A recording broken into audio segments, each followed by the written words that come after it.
I don't know what all that extra sound was at the end. Hi there, guys. Hey, okay. Now So I know how y'all felt on DBL. I'm like, oh, yeah, we don't get a break. there's Okay. a lot. There's a lot going on here. Okay, so we are going to start the chat because we have so much to cover. As y'all know, our show that Jaray was the creative director on, and I was a host on Daily Blast Live, sunsetted on Friday, September 6th. And it doesn't sunrise again. It just sunset. Yeah, the sun rises elsewhere. Yes. So we thought we would kind of start the chat with a little bit of a catch up about what we've been doing. We had a very interesting way to kind of sunset the show, the two of us. Yeah. So Jaray, for the people, tell them what happened immediately after the show sunsetted. Yes, my friends. Hello. It's me, Jaray for the Slay, your favorite queer. You know, I know. It's cool. I love it. So, as you guys know, like Erica said, the show sunsetted on September 6th. And unbeknownst to us, okay, Erica and I had already had a plan going, like 4 months prior, but to the date.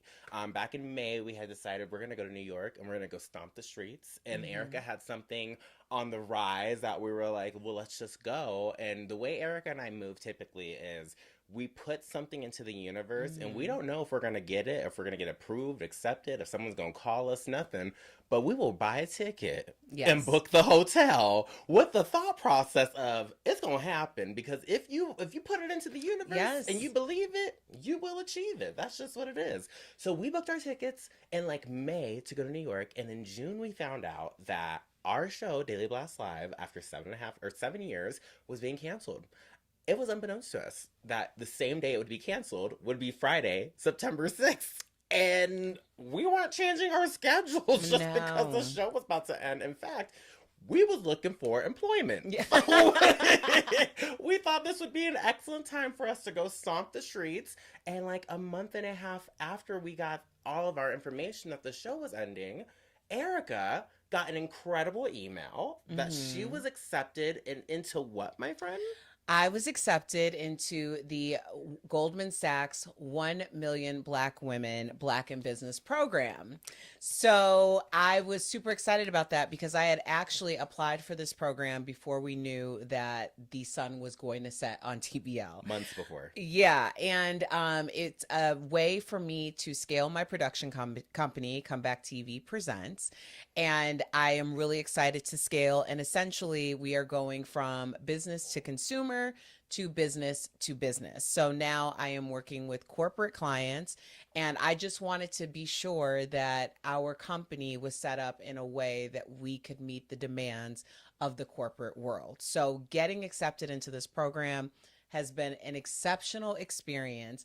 But let me tell y'all, I don't know how I would have pulled it off being full-time on DBL. So the timing for me personally was right on time because now I'm a full-time student. Which is so wild because, you know, I think Erica and I actually called Erica like 4 years ago and I was like, I'm debating on going to college and I don't know if I really want to and it's going to be for this. And like Erica, like I really look to her for advice because she's one of my best friends and like she typically gives pretty damn good advice because she's an Aquarius, so I trust her above all other people. That's just what it is. And I remember her telling me then, like, Jaray, you're at a point in your life that if you are going to school for this, then it should be because you want to accelerate and get to the next level of this. If you're not going to be learning anything to put you into this different position, or if you're already in that position, then why go to school? And, you know, full circle, seeing you become into this program, because that actually helped me and saved me so much time and money when she told me that. But yeah, a lot of money, let me tell you, a lot of money, because I'm doing well, I'm doing just fine. But it was such a full circle moment to see Erica strive for this portion or for this part of her life and this new journey, this new chapter, because she really was in the position of like, I think you kind of took the same words that you told me and applied it to yourself unknowingly in a way, because now you're in this program that is going to accelerate you and your business times 1,000. Like, I'm talking, people have told me they were asking to pay to be in this program. Okay. Oh my I have gosh. heard that on the streets. So Yeah. I'm so excited to see where this is going to take you. And just in the last month, in the last 2 weeks, I've just hearing how you're speaking even has slightly changed. And I'm excited just to see where that's going to continue to take you. So yes, Goldman Sachs and NYU, we see you. We see you. Well, I appreciate that so much, because I'm constantly thinking about how to elevate, and that's something that Jaray and I definitely have in common. And this was just an opportunity to do that. So we left on that Friday. We went to New York. It just happened to be New York Fashion Week. Who would have thought? So we got into some New York Fashion Week things. And then I went over to Goldman Sachs orientation for 3 days. We walked her to school. It was so cute. They did. So Erica was the only person, and we weren't like a paparazzi or anything, like a posse or anything like that. no. We were just Erica has her gays. Okay, that's just what it is. Not I everyone don't is have my blessed with gays. this. I have my friends who happen to be gay. Erica has her gays, and she has a circle Y'all of aren't gays. accessories. I hate when people do that. We're not accessories. We just happen to really love Erica, and we attach ourselves to her. She doesn't ask to be attached to us. It's completely different. She actually kind of has to shoo us away sometimes. It's That's kind of not true. But it was so cute. So my partner Ty and one of our best friends Kyle were also there. They joined us that Sunday. So on Monday, when Erica had her first day of school, it was so cute because we all got to the hotel and Ty, Kyle, and I, shout out Ty and Kevin. Kevin. Oh my Kyle. goodness. Kyle and Ty, shout out y'all because we like literally walked Erica to the buses and we were like, bye, have a good day, babes. We'll see you guys later. I still have the video where like I'm videoing as Erica's walking away. I said it takes a village to raise an Erica, and Jaray responded, the village people, which I didn't realize got so much pickup, but people are like, where are your village people? And I'm like, okay. Quick note to y'all who are watching right now, please give us a shout out. Tell us who you are and where you're watching from. Yes.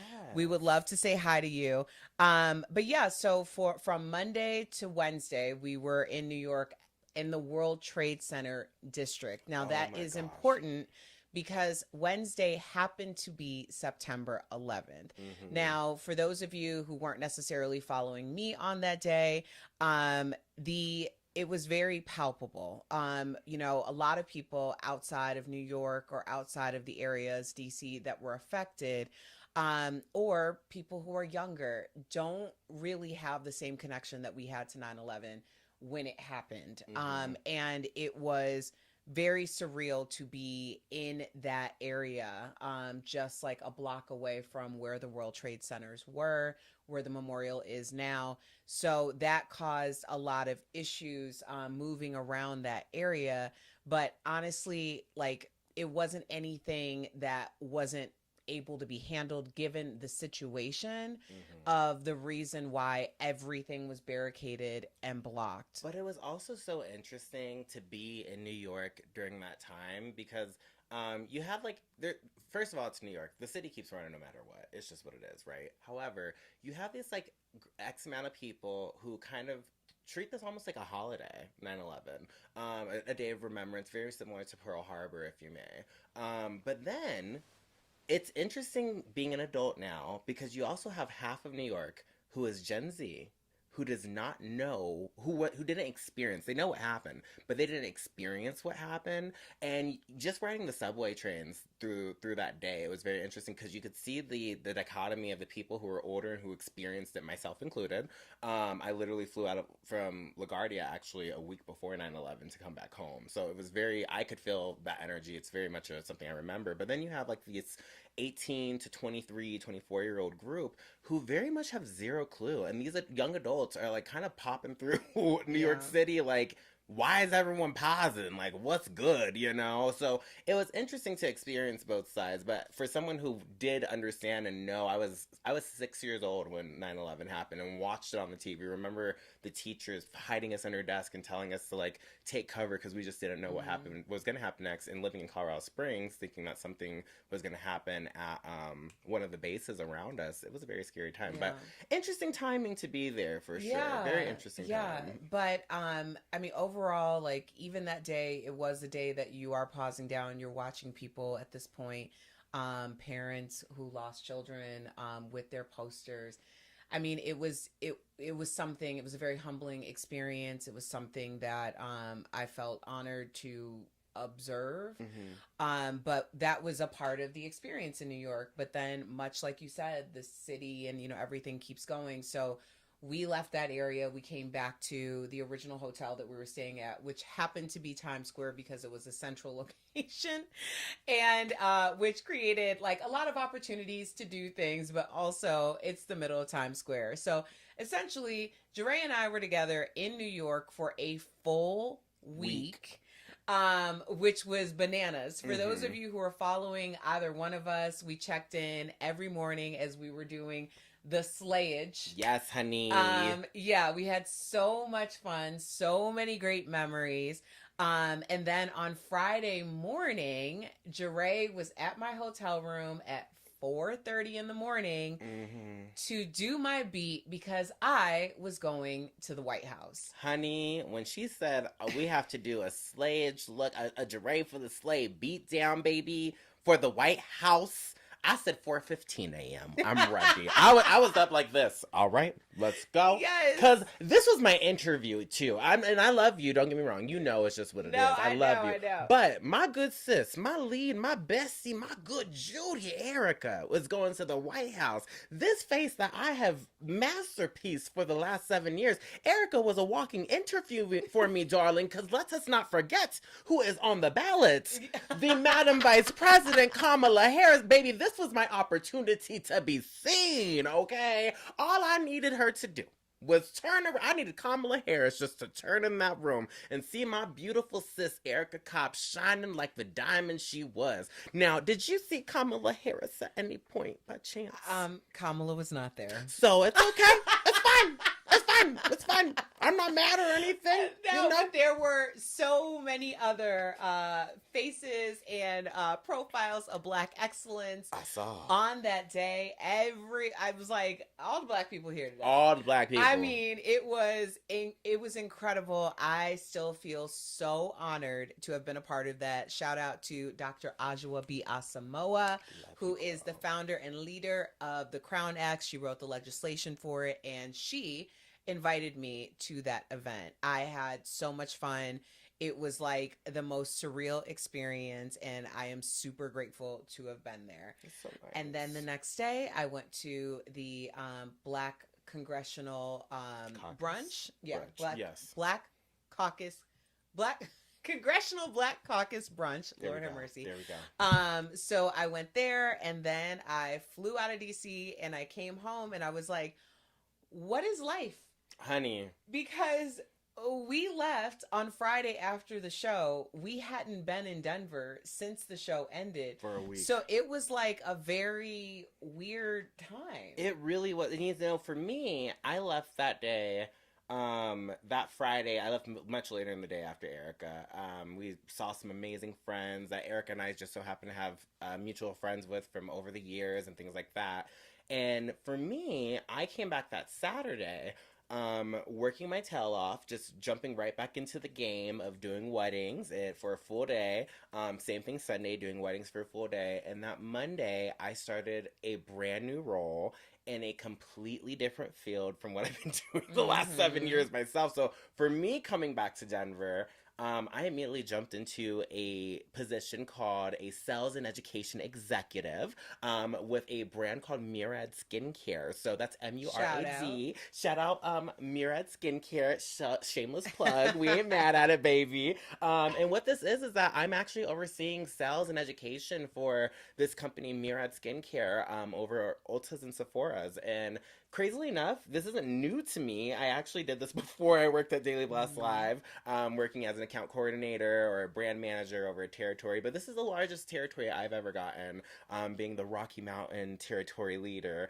And what this meant for me is that I'm stepping away from makeup. Stepping away from makeup. Stepping away from makeup as being my full-time entity, my full-time job. The last 8 years, I was really blessed. The last 10 years, really, I've been really blessed to lead my life working as a full-time makeup artist, working with brands, but also working with a very wide clientele, doing Daily Blast Live in the mornings, and then going to do, working in Sephora's and being an artistry educator, or working with clients specifically doing weddings or events, being flown around the country. And after DBL ended, an opportunity came to me that I took with this brand, Murad, in which I decided that I'm going to give it a shot. And doing makeup part-time now means for me that people aren't booking me every day of the week. I have select bookings.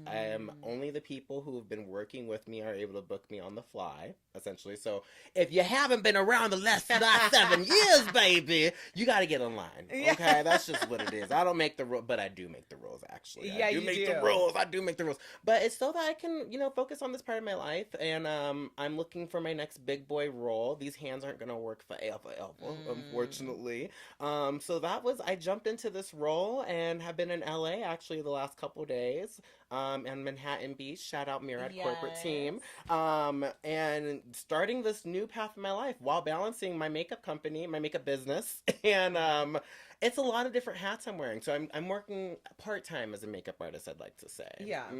Well, I think it's not even like you're like makeup concierge at this point. Woo makeup concierge. Yes. Which is great because, you're trying something new, and not even trying, you're doing something new. And you're also able to be selective, and that makes it, I think it's a really great spot for you to be in. Thank you. Right now. I feel really, really good about it. I met my whole team this past week. I love these people. I've never been in a room with so many Aquariuses. That's not shocking. It's strange, it's though. Our world. It is, though. Yes. That's the best part. So my boss and 2 other people on our team are Aquariuses. So there's 4 of us, and it's only a team of like 9 or 10, I think. That's a team of 11, my bad. But still, 4 Aquariuses in one room is That's a lot of Aquarii. Aquarii. You're right, Aquarii. I like that. Oh my gosh. But good people to be around, good people to be with. And then I've been enjoying hearing about your new student journey. I know. It's full-time crazy. Student, practically. I know. It's so crazy. It's a lot of work, but it is an accelerated program. So we will be going back to New York in December. And we will. For graduation. So I'm going to keep y'all up to speed on what's going on right now. I'm trying to see if the enrollment for the next cohort for Goldman Sachs is still open. And if it is, I'm going to share all the information with you. Right now, it says that it closed on September 16th, but I really would like to spread the word. Even if you don't get into the next cohort, even if it's closed, the deadline is over, you can apply for the cohort following that. So they do 4 cohorts a year. And it is an exceptional program if you are a Black woman in business. So stay tuned for that. I see people in the chat. I've been trying to chat with you guys. Or I see y'all watching, and I'm just going to say hello because every time I say hello, it's not going to the chat. So I don't know. I where had it's to going. double tap for some reason on mine. And then the messenger said, "We love seeing y'all in the chat," just sent. And I sent it like 8 minutes ago, but it's cool. It's cool. Okay. I don't know what's going on. Well, we're going to see. We're going to see. Absolutely. So we're going to move on to this Karamo episode. Because we got some things to talk about, honey. So we teased that we will be talking about the Karamo episode, and that's the Karamo podcast. We actually shot this back in June. Yeah. We're like, when was that? So just for some context, and if you don't want to talk, give us a little a thumbs up would be nice. Let us know that you're in the room, who you are, where you're from, anything that you'd like to add to the conversation. We would love to hear from you. So basically, Comeback TV Presents, which is my production company, put on the Comeback with Erica Cobb live show with Karamo back in June. Now, some interesting things to note. This was before we knew about the sunsetting of DBL. That actually came on the Thursday after we recorded this show on Sunday. The other thing about this show and the Sit Down podcast was that Karamo actually was the catalyst for this happening, because when we were at BravoCon the November before, he said that he wanted us to come on the show. And so I was like, or he wanted he wanted to come on my show. Yes. Sorry. I just what baby mama issues were we having? I forgot. Like, I was like, what? I'm like, wait a minute, that's not right. But I just saw a DBL picture come up, so I was like, well, on the show. Anyway, Karamo said that he wanted to come back with Erica Cobb, which honestly was a huge honor for me because I've been building this brand since 2016, and to see that I can do a live show with a live audience and, you know, a production of that caliber with a guest of that caliber being Karamo was just something that, you know, really spoke to the nature of the comeback. Like, come back with me, and you guys will see all of these things elevate and happen in real time as you're elevating and things are happening in your life as well.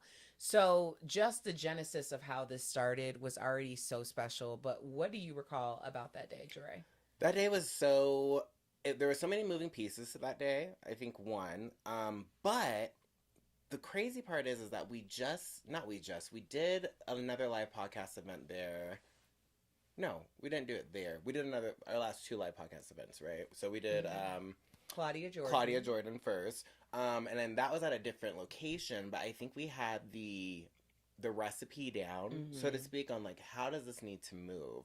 And on those days, although we have Shauna, who's our incredible operational lead. She's my business manager. She takes the lead on events. She has a very long history in hotels and events and all of that. And then Megan, who was kind of like the director. So she's the executive producer, yes. And she has, again, 20 years experience as in production. So we had both of these ladies who do pretty much everything to make the day come up and make the day happen.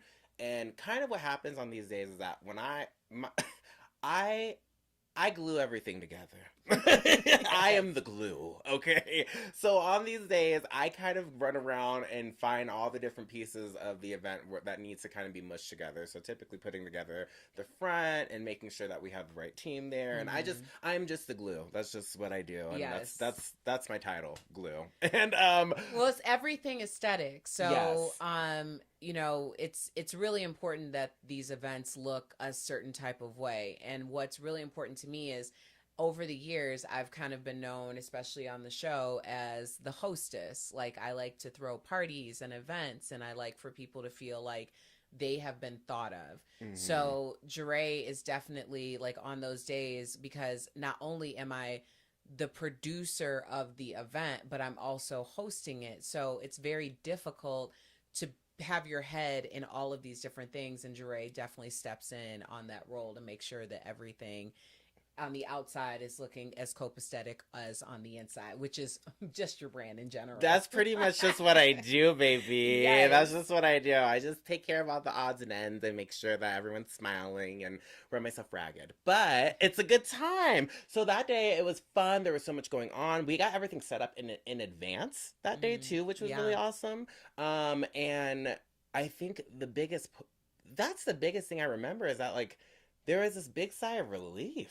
Yeah. Honestly, like, it was almost like, what else do we have to do? Which was so nice, because we've been on other events that we've ran and where we're working till the camera cuts on. Yes, yes, for sure. So it was really nice. So then when Karamo did get there, it was like there was this, like, breath of, like, just, like, oh, we're good. Like, there's nothing really left to do. Well, why was the sigh of relief so important? It was because at 8 a.m. when I was getting my hair done, the entire time that I was, like, that morning, I did not panic because everything was going so smoothly. Good. Like, so smoothly. And the only thing I thought before I laid my head down was, please let Karamo get on this flight. Yeah. Because he was flying in that day. Yeah. And I'm getting my hair done with Dacia. Yeah. And I get a text message or a phone call that says, Karamo changed his flight. Yeah. And I'm thinking, why would he change his flight? And I still don't know why, because he changed it to like a flight like 15 minutes later. and he flew in on Southwest, and I had booked him a first class ticket on United. So I was like, something is wrong. Honey, because I thought the same thing. I was like, Lord, wait, why did he go minutes? from a first class ticket to Southwest? Like I fly Southwest too. Don't play Southwest. I love Southwest, but you, if you're waiting on someone to get on a flight and they all of a sudden switch for a 15-minute later flight, that means that they are kind of behind and maybe they're going to miss this flight. Yeah. And it was Burbank, so I was like, oh God, will there be another flight? But he got on the flight. Thankfully. He made it. And everybody was kind of just like taking my phone, not allowing me to like flight track, because that's what I was trying to do at that point. The whole time. Yes.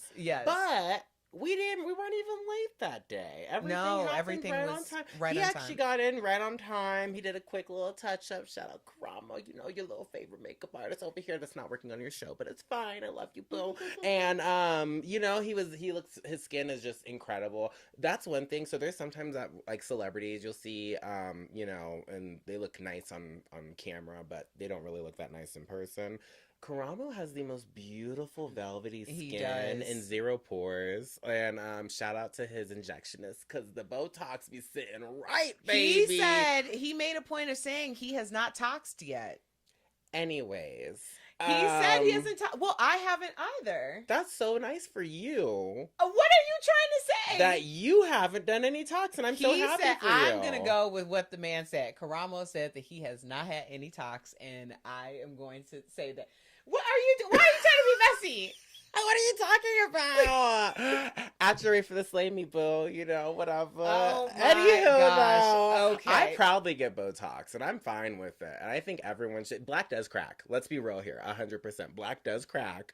And if someone's getting a little Botox, there should be zero issue behind it. Whether he's getting it or not is whatever. But his skin looks very nice. Oh my gosh. I didn't realize it was Jaray for the mess today. I don't work for Daily Blast Live anymore. Oh my gosh. I'm like, Karamo is my friend.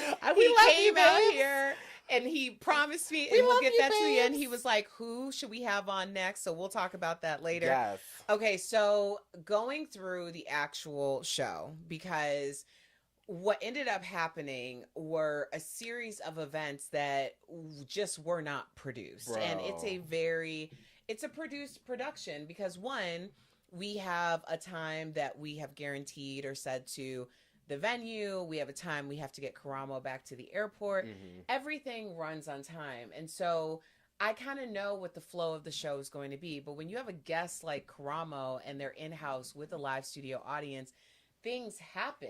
Absolutely. And a lot of those things happen. So what was something surprising to you that happened? First of all, Tiffany. Oh, yeah. Tiffany. So Tiffany is crazy for 3 different reasons. Tiffany is my mother's name. Tiffany is also Karamo's first... the first woman or girl that he got pregnant. Yes, the first woman he got pregnant. And he knew that he got her pregnant. But this information was not in his memoir. Right. At all. And it was wild. And this is the crazy part. So a lot of people don't know this about Erica, but Erica is very spiritually inclined. And I've been there firsthand for so many different crazy moments where Erica says something and the other person is like, who the hell told you that? How the hell did you know that? Where did this come from? These moments happen a lot of times when it's just us, but I think this was one of the first handful of times, I would say, over the last 7 years, that it happened on TV, on camera, in front of a group of people. And Erica had just said, she said, speak to me more about what happened with Tiffany. And Karamo's look of it not like that he was upset, but just of complete shock of who told you that? Where did you get this information from? And I don't know if you can speak on that or if it's just spirit speaking through you or what. So I had obviously done a lot of research on Karamo, and I had read his memoir, and I had watched a lot of his work to get ready for the show. And never did I ever come up with the name Tiffany. I knew that his son's mother's name was Stephanie. And I have no idea, in that moment, something just said, so tell me about or your relationship with Tiffany. And I just continued to go on. And that's when he was like, wait, because I didn't say this in the book. So, and then he told us that this was the first girl when they were 15 years old that he impregnated, and that Tiffany's mother forced her to have a procedure so that she was no longer pregnant. Right. We're on Instagram. So, or we're on Instagram, we're on YouTube. So I want to be very careful about what we say.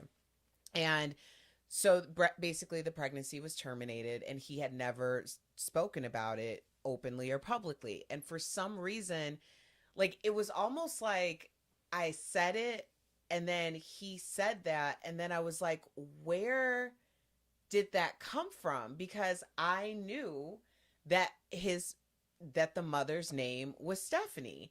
So it was just one of those things where I don't know what was happening in that moment or what was being spoken to me or what, but it was like the craziest thing that I knew that the children's mother's name was Stephanie, and I said Tiffany. And then in the moment, I was like almost embarrassed because I'm like, why would I have said Tiffany when I know her name is Stephanie? But it was so clear. Tiffany was so clear that I just said it. And keep in mind also, I'm holding on to my cue cards. I was just going to say. So it's not like, you know, it was like I was doing this all completely from memory. Mm-hmm. I had a crutch or an aid there, and I still said Tiffany, and it blows my mind to this day. And he was like, it's like Spirit was speaking through you to bring that up because he had never said it in public before. To give an extra nugget like that is so wild to be in the room for that, because like not only was he caught off guard, but you could feel the whole room kind of like the little goosebumps on the arms. Yeah, the audience. Like physical gasp, like what? And I once again, I've been in the room with you for 8 years, 7 years of like when you're speaking on camera, you're really good with calling out a name or remembering name or remembering a whole script really quick if you need to at the same time. So it wasn't anything that was planned. And like, I know a lot of people are like, oh, TV magic, blah, blah, blah, whatever. But it was one of those really special moments of just like, the elevation of like Erica from day one that I met her at Daily Blast Live being the what do we call that? The booth girl. Oh yeah. To I was up in the hub. In the hub, Erica was a hub girl. She announced the show when I first met her. To this woman who has this like, you know, this amazing interview strength and to be able to connect with people and sometimes not even know that you're connecting on such a deep level, was really just a very full circle moment to experience. And once again, this was a week before we got announced that DBL was ending. So, just to see that moment happen was just very special. It was very, very special. Yeah, and I appreciate it because he could have just corrected me and moved on. But I feel and this is something that I talked about last week with the Marion Jones interview and with Karamo and really a lot of my guests, because I have been interviewing people for years at this point. There's like a whole roster of guests that have come on, all very special people who have, you know, their comeback testimony. And I just feel truly honored to be in a space and have a platform that people feel safe to speak their truth and be transparent with their testimony. So I really appreciated that. A moment that really stood out to me was Karamo's response and admitting how he responded to his son Jason coming out as pansexual. Wow, I was like even taken back by that. Yeah, so if you haven't watched or listened to the podcast, first of all, I would strongly suggest you either after this live is over, go on to YouTube Live. Honestly, that's the best way to consume this podcast because you really get to see the energy in the room. But if you want to listen to it, it's on all podcast platforms on Comeback with Erica Cobb. And it's the last show that's been posted. But essentially, Karamo talked about his son coming out as pansexual. And I did not anticipate, especially Karamo being truly a pioneer, not only in pop culture, but also in the LGBTQIA plus community, that he admitted that his inner homophobia and transphobia and all of those things jumped out in that moment, and that it was a brief moment, but it was a moment. And for him to share that and be so vulnerable when people could really come for him during Pride Month was something that I thought was so significant. Because to me, and I'm going to speak for myself, not being in the community, and I'm going to give it to you on the floor because I think your voice is far more important than mine on this issue. I think that I thought that it gave people who have either been in that situation where they were obiaing, they were phobiaing, a way to resolve their inner phobia issues and understand that they don't have to live in that space. They can evolve into a more understanding, ready to learn and love anyway person. Because I think that sometimes people feel like if that was their first response, that now that's who they have to be. And so from the outside, I would say that was my thought. But again, your voice is more important on this than mine. No, I feel that a lot, actually. I think that's a very unique perspective to think of it too, of like kind of creating an open space for someone to, if someone else is feeling like this way, that they don't have to die on this hill. Essentially, they don't have to die on the hill of phobia, of being afraid of different and change and new. During this part of this conversation with Karamo, he definitely went in deep of like kind of essentially saying that everything that was spewed out to him coming up in the 90s and whatnot was what he twisted back around and threw back at his son, essentially. And it actually attached something to me, because I consider myself to be very, pro everyone. Whatever you like, I love it. As long as you're not hurting anyone or doing anything to cast, negative harm on someone in general, then like go for it, whatever it is. However, or animals, because we just got to throw that in there because people be crazy. Yeah, but really. You know what I'm saying? But it was really interesting to hear, to join this conversation with him because, I have even put myself, I've had to question myself on my understanding of certain things within the community of non-binary and binary aspects of pansexuality, of these newer realms of being queer that are being more spoken of. I should say these newer spoken realms because they've always been around. And I think Karamo actually touched a big he tapped on a big door that a lot of the queer community is in, especially I would say people about my age, 30 and up, where we didn't have the privileges of coming up in a certain way in the LGBTQIA community. A lot of this younger community have a lot more privilege of being able to be themselves, of going to prom with a same sex or with someone else who's non-binary, or seeing themselves more in this world. Where a lot of us as 30 up, I'm just saying 30 and up because I'm 30, but I'll even say 25 and up, honestly. We didn't have these privileges of being able to live our lives so freely. A lot of us were afraid to do it, or if you were like someone like me, you were pushing on those boundaries a lot and were looked at or casted as a weirdo or strange, or he just got a little bit too much sugar in his tank, whatever the girls would say. And I've had to check in myself a lot of times where I'm like, I'll start to cast judgment of like, man, these children don't even know what it is to be gay, whatever it is. And that is talking down to this community because you're taking their experience and putting your own judgment on it. And I think to wrap that back, Karamo did exactly that with his son. He took his own experience, I'm sure, of his father figure at the time or parental figure, guardians, who probably said, no, you ain't going to be his father did. His father wouldn't speak to him. And he was violent towards him. Exactly. And I think that he said specifically, he didn't get violent with his son. Karamo didn't get violent with his son, but did those same verbal, inside of those same verbal words or similar verbal words to his son. And I think that's where he's scared himself. In the moment. Like. Yeah. And just that snap response. Immediately. And then to call back immediately and say, I'm I'm sorry. like, I'm outside. I was outside of myself. Like, Mm-hmm. these are deep seated, deeply rooted issues.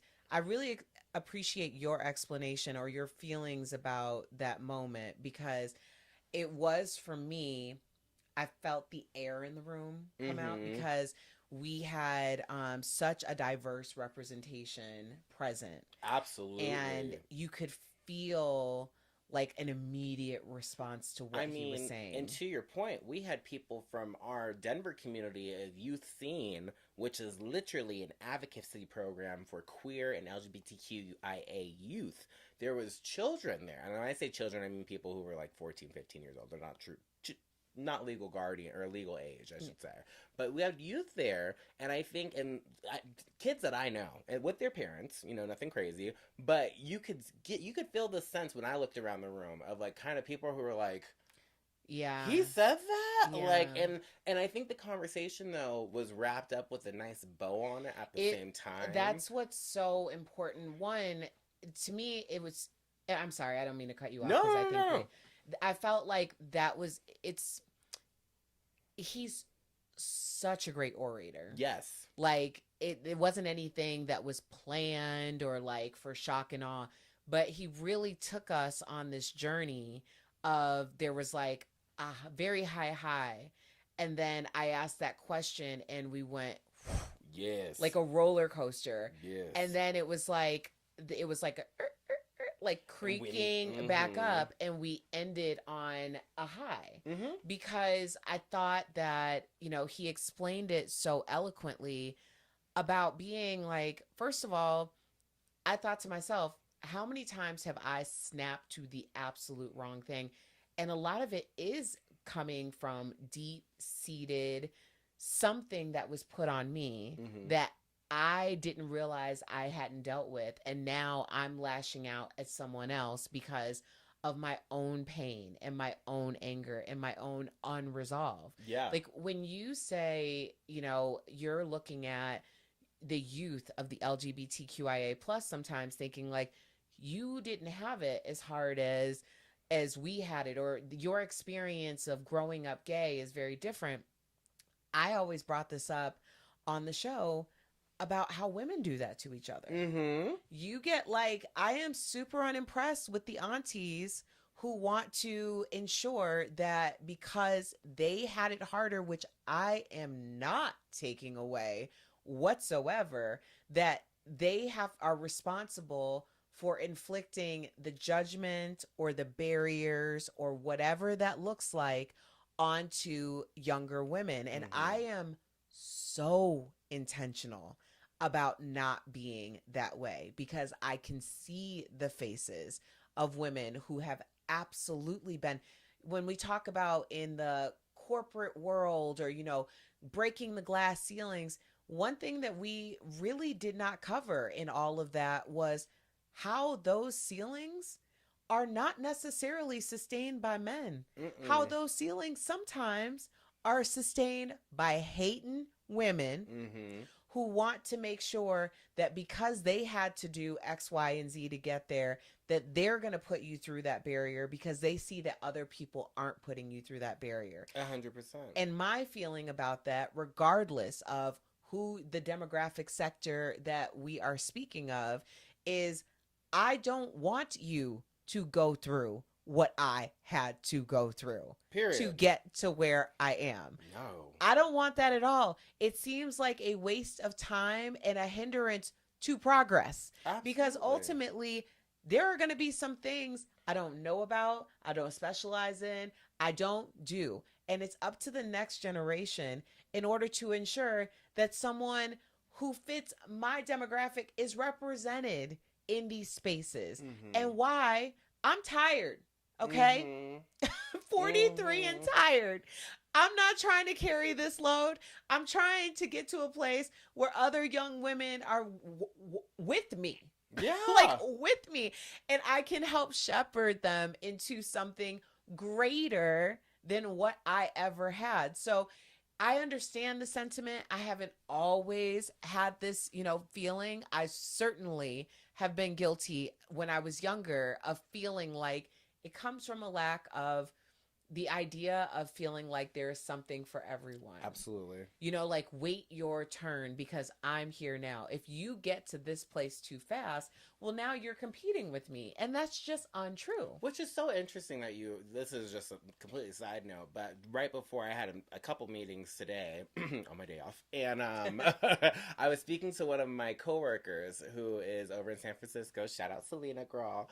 And she was leaving me off with this piece of advice, and I was actually just speaking of like freelancers and talking about like building up my team and not wanting to bring on the wrong person just for them to leave me in a few months, right? Right. And she had mentioned, she was like, but wait, you can't be stingy with God blessings. You can't. She was like, I'm just going to pause you right there because you just need to be happy with what God gives you for right now sometimes. And that can be, I feel like that happens a lot. And to kind of smooth that out too, you just have to be happy with what God gives you sometime and accept for when that moment is done. And I told her that I'm getting that message so many times in my life right now, especially it kind of came full circle with this conversation of like you kind of get to this point, especially when you're grown and you feel like you've overcame your traumas, you've overcame your issues, that it's almost like you don't want other people to be able to live loudly once you get to this place of like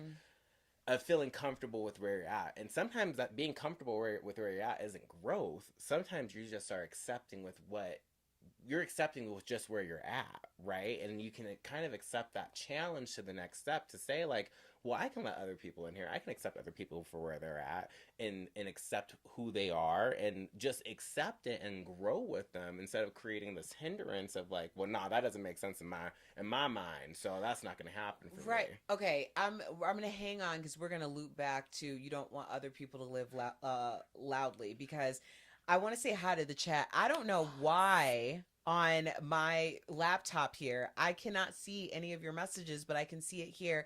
Rosetta Williams says, miss seeing you daily. Erica, the hair is popping. Oh, thank you. Yes, queen. Thank you. Pretty Brown, Mimi says, hey, everyone, I'm new here. I miss seeing you. Daily Blast Live too. Thank you. We miss you over there as well, but you can always hang out with us in our other places where we reside. Absolutely. Where we reside. Where the money resides. JLP, okay, I'm here, LOL. Al Johnson, go queen, get it, sis. Love you, Al. Daryl says, hello, Erica Cobb. It's Daryl from Circleville, Ohio. Hey, Daryl. Hey. I know you, Daryl. Pinky says, miss you. JLP, I miss DBL. Thank you, JLP. Rosetta Williams, wonderful. Pinky's from Pennsylvania. Mimi says she ain't gonna mess with her face, and she's great, growing old gracefully, and I love that for you, sis. I love that, Mimi. So many blessings. God's got you. I really love DBL. Great team. Carlissa from Tampa, Florida. You're braving Hurricane Helene. Oof. Oh, I'm sending you prayers. Hunker down, sis. Let us know.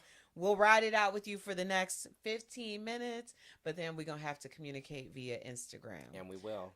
We will. Yes. Please let us know that you are marked safe for us. Okay. Yes. We want to know that you're safe. So Raquel, thank you all for joining us.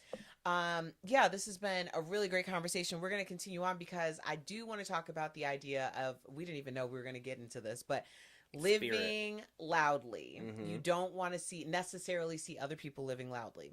And what that translates to me is, in this particular situation with Karamo's testimony and admission and, bringing it through in a testimony teaching way, which we appreciated, is there is a sentiment, particularly in minority groups, that when you get to a certain echelon, that you are there and you are fitting in a way that you have ascended to, because that's been your power of work and manifestation.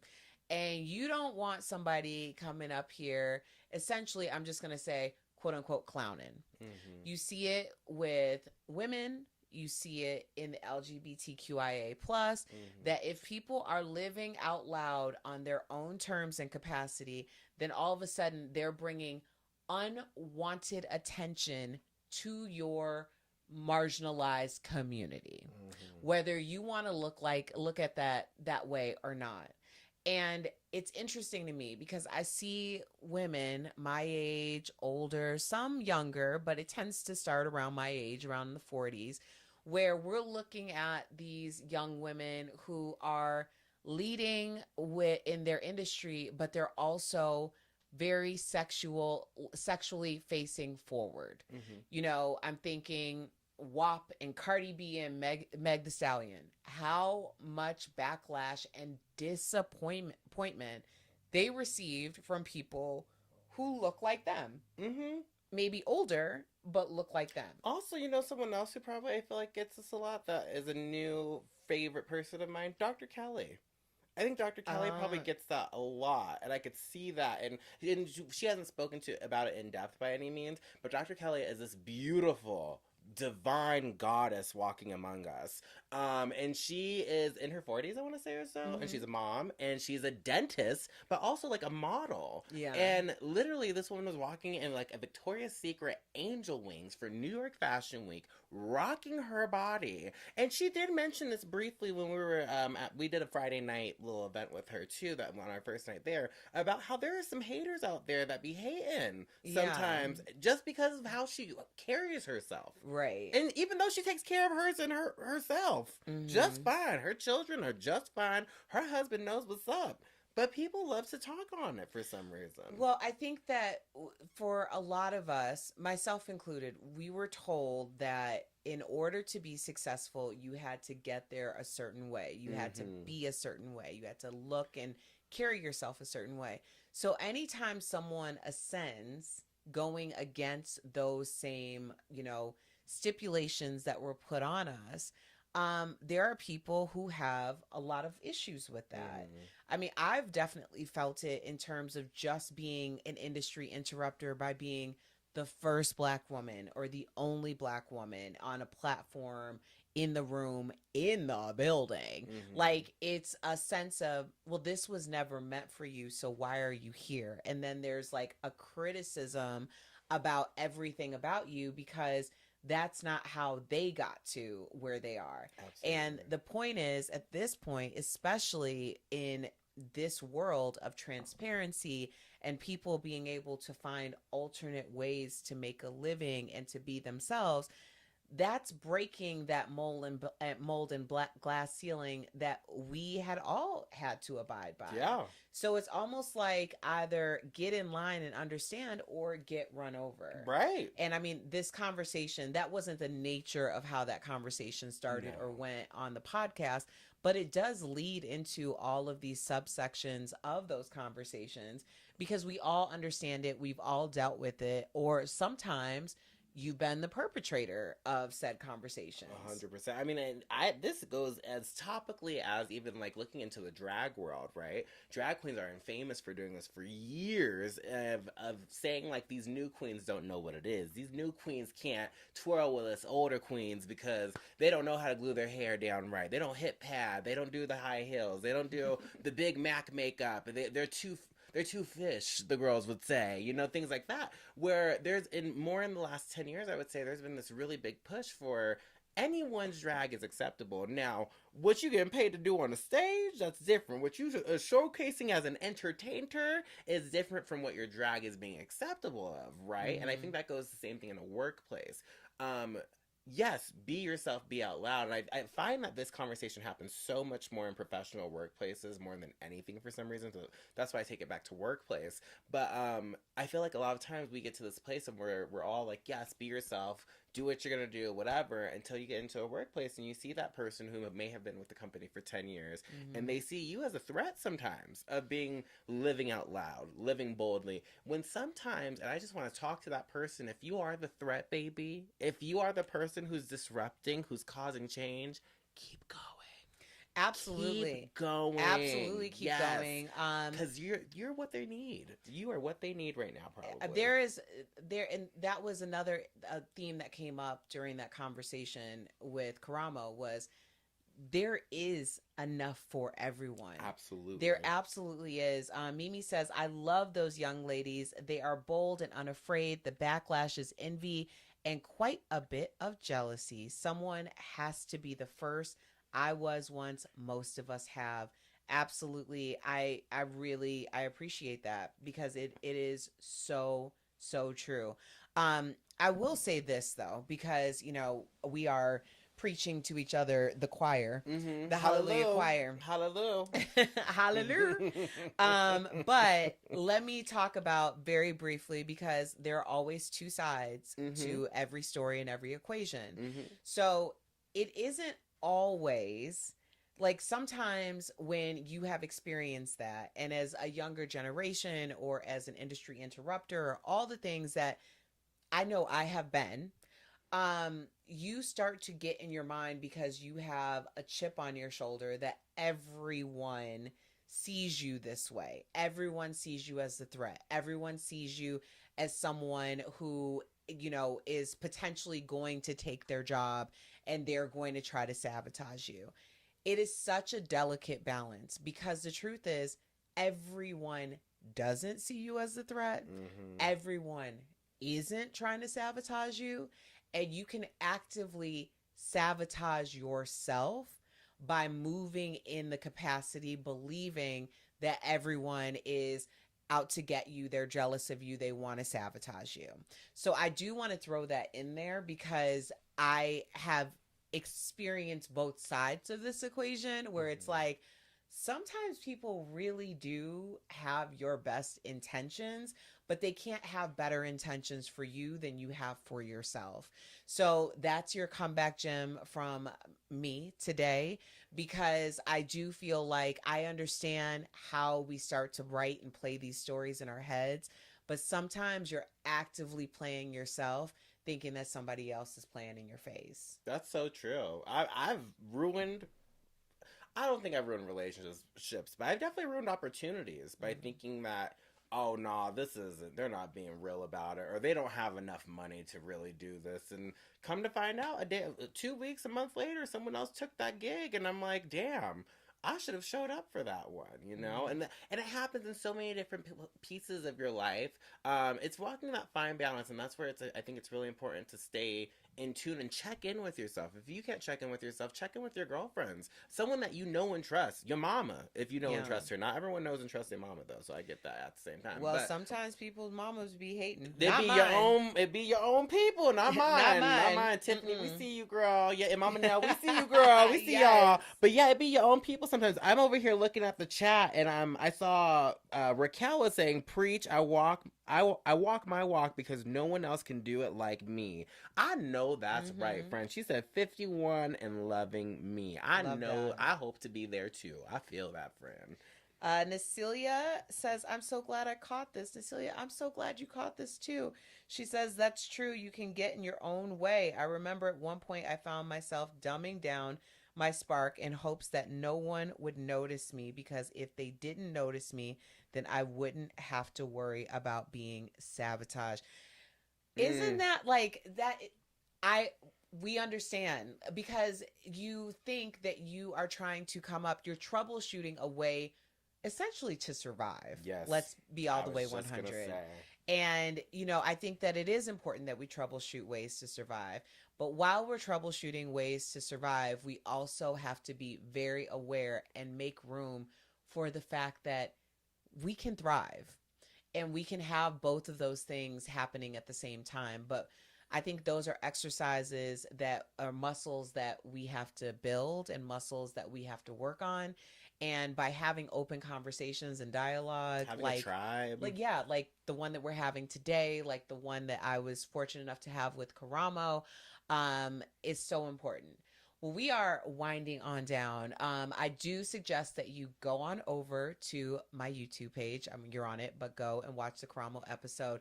Where can folks find and follow you, Jaray? Y'all can follow me at Jaray for the Slay. That's a bougie Jerry if you didn't know. Jaray for the Slay. All spelled out on all social medias, my friend. Instagram, TikTok, YouTube, Christian Mingle, whatever you're thinking of. I'm not on Christian Mingle. Let's be real here, baby. But I'm on everything else. Oh my gosh.